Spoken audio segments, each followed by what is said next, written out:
तो हेलो दोस्तों, स्वागत है आप सभी का हमारे इस YouTube प्लेटफॉर्म पे जिसका नाम है रुद्रप्रिया ज्ञान एकेडमी। काफ़ी दिनों से हमारा करंट अफेयर काफ़ी डिले होके आ रहा था, लेकिन अब हम प्रयास कर रहे हैं कि करंट अफेयर आप लोग को मॉर्निंग में ही मिल जाए।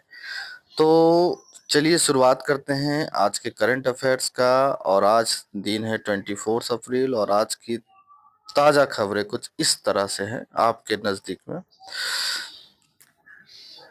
ये लीजिए, आपके समक्ष आ गया है ये सब क्वेश्चन।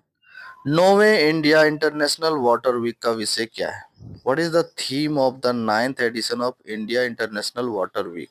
तो इसका थीम है दोस्तों, क्लाइमेट रेसिलिएंट वाटर मैनेजमेंट। आगे बढ़ते हैं नेक्स्ट क्वेश्चन की ओर। महानदी जल विवाद किन दो राज्यों के बीच है? किन दो राज्यों के बीच में महानदी जो वाटर डिस्प्यूट है वो है?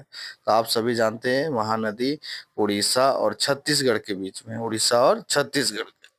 आगे बढ़ते हैं। सेफ महिला चैंपियनशिप की मेजबानी कौन सा शहर कर रहा है? सेफ महिला चैंपियनशिप की मेजबानी जो कि मई जून में होने वाली है 2026 में, उसकी मेजबानी जो है आपका करेगा मड़गांव गोवा। मड़गांव गोवा। 87th राष्ट्रीय टेबल टेनिस यूथ बॉयज का खिताब किसने जीता? तो इसका खिताब तमिलनाडु ने जीता है। किसने जीता है? तमिलनाडु। रक्षा औद्योगिक सहयोग रोड मैप किस देश के साथ हस्ताक्षरित हुआ है? तो ये हुआ है दोस्तों जर्मनी के साथ। किसके साथ? जर्मनी के साथ। बढ़ते हैं नेक्स्ट क्वेश्चन की ओर। ओजीएआई किस मंत्रालय के अधीन है? Under which minister is the online gaming authority of India? Online gaming authority of India किस मिनिस्ट्री के अंदर आता है? तो आप सभी जानते हो ये होता है ministry of electronics and information technology, IT मंत्रालय। बढ़ते हैं हमारे नेक्स्ट स्लाइड की ओर, कुछ और अच्छे अच्छे खबरों की ओर। तो ये खबरें हैं। सबसे पहले अगर देखा जाए तो किस देश ने पहले अंतरिक्ष यात्रियों के रूप में पाकिस्तानी उम्मीदवारों को चुना? तो वो है चीन। ठीक है, किस देश ने पहले अंतरिक्ष यात्रियों के रूप में पाकिस्तानी उम्मीदवार को चुना? वो है चीन।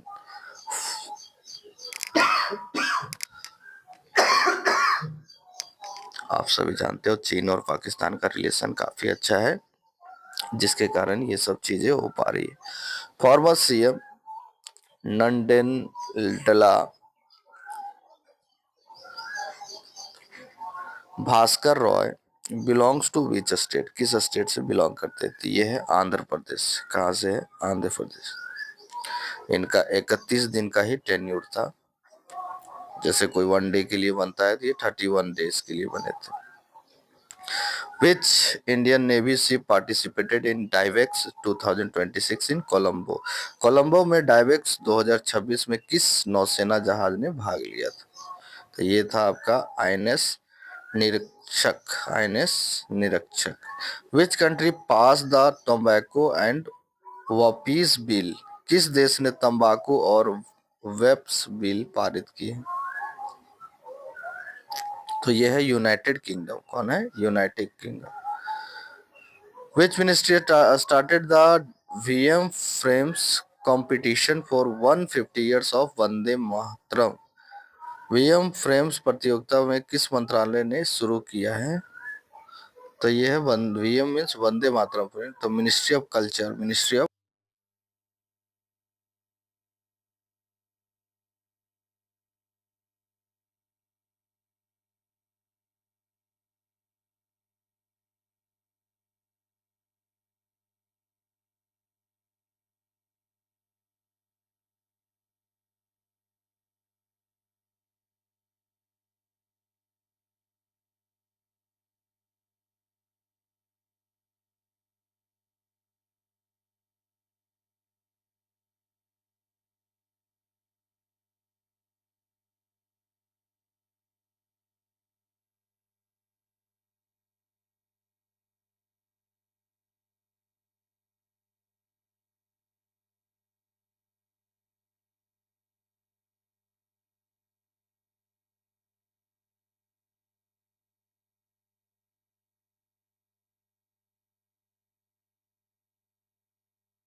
कौन सा शिलालेख है दोस्तों?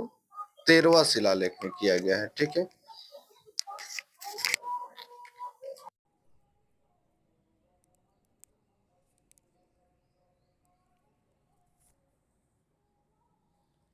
ये किया गया है दोस्तों 13वां शिलालेख से। कौन सा हड़प्पा स्थल 3 भागों में विभाजित है? तो ये है आपका धोलावीरा। धोलावीरा। भारतीय संविधान में समवर्ती सूची कहाँ से ली गई है? तो ये ऑस्ट्रेलिया से। कॉन्करेंट लिस्ट जो है वो ऑस्ट्रेलिया से ली गई है। फारस की खाड़ी को ओमान की खाड़ी से जोड़ने वाला जल संधि है स्ट्रेट ऑफ हॉर्मोज। देखिए दोस्तों, ये बहुत ही इंपॉर्टेंट हो जाता है क्योंकि अभी ये काफ़ी विवादित में है। फारस की खाड़ी को ओमान की खाड़ी से जोड़ने वाला जल संधि है स्ट्रेट ऑफ हॉर्मोज। ब्रिटिश संसद के सदस्य चुने चुने जाने वाले पहले भारतीय कौन थे? दादा भाई नारोजी। कौन थे? दादा भाई नारोजी। चलिए, यहाँ पे इस क्लास को हम दी एंड करते हैं और मिलेंगे हम लोग नेक्स्ट करंट अफेयर में नेक्स्ट क्लास की ओर। तब तक के लिए बहुत बहुत धन्यवाद। आप लोग प्लीज़ लाइक और शेयर ज़रूर करें वीडियो को, क्योंकि इतने कम समय में एक दिन का पूरा करंट अफेयर अरेंज करना काफ़ी डिफ़िकल्ट होती है दोस्तों। तो आप सब ज़रूर से ज़रूर इसे शेयर करें।